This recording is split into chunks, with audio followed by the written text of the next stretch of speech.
when you first open RStudio, this is the window you're going to be in, and this is called the console window. You can enter code in here, say 3 plus 2, enter, and it'll give you an answer. But you don't want to be in this window for a couple reasons. One is every time you hit enter, it runs some code, so you can't write code on multiple lines. Also, you notice you can't save this stuff. So what we want to do is go under New File, choose R Script, and now we'll be writing up in this window here, which is called the code editor. And we can save things. And whenever we hit enter, it'll drop us down a line. So if we want to run code in here, we'll have to press either Control Enter for Windows or Command Enter for a Mac. And I can run code, say 3 plus 5, Control Enter. 3 plus 5 divided by 2, Control Enter. And notice it's following the order of operations. So it's dividing by 2 before it adds. So if I wanted 3 plus 5 divided by 2, I'd use parentheses, 3 plus 5 divided by 2, Control Enter. And I can do 3 squared, negative 3 squared, put that in parentheses. And so you can see that R will do all the functions that a calculator can do and a lot more.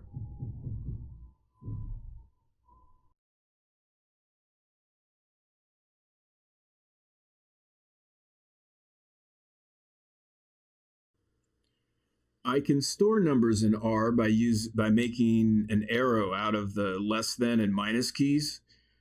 If I say X, then minus 5,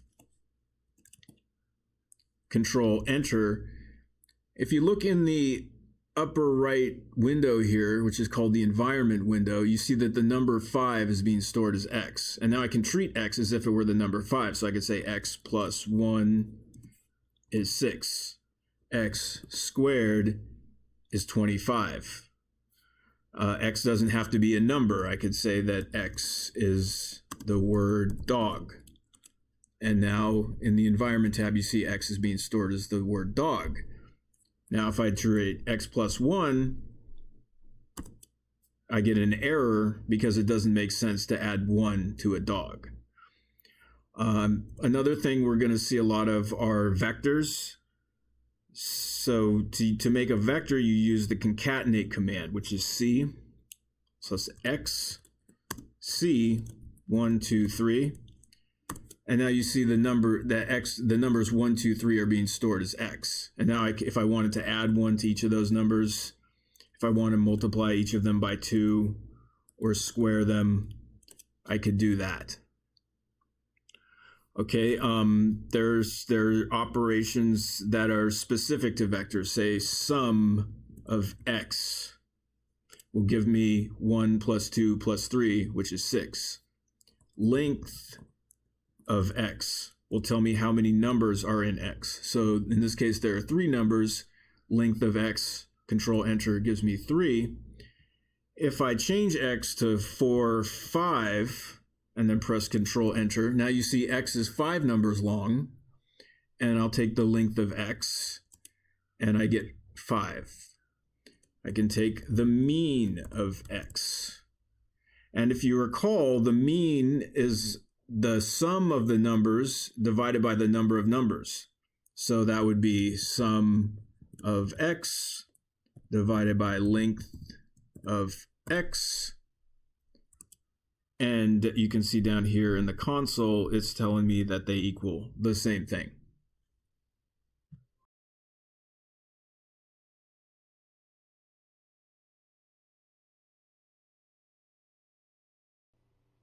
Say I want to add 2 vectors together.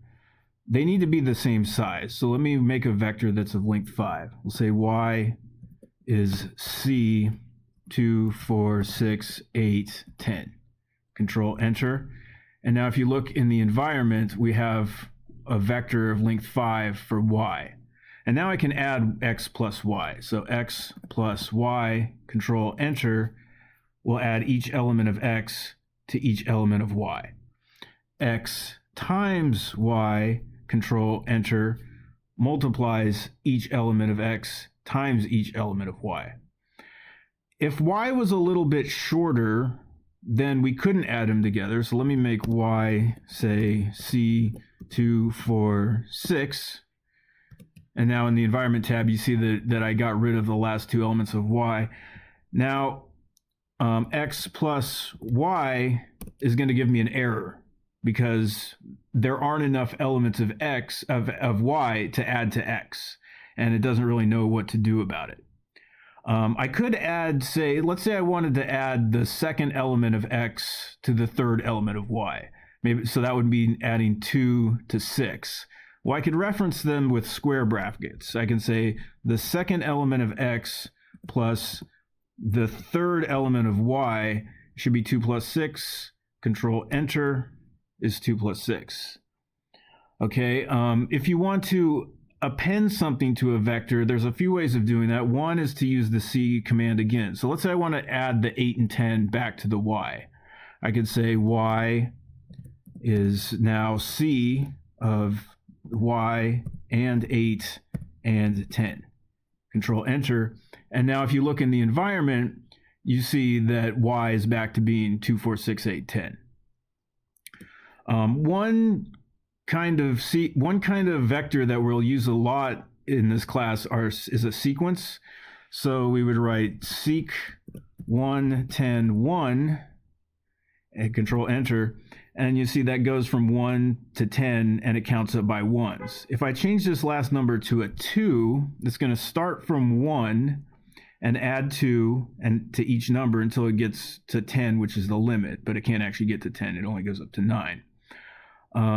If I change this 2 to a 0.05, I will count from 1 to 10 by 0.05s. A shorthand for this when we're going by ones is to say 1:10 and say control enter this, and it's going to just count from 1 to 10 by ones. And that's, like I said, that's a shorthand. And you'll be seeing a lot of both of these in this class.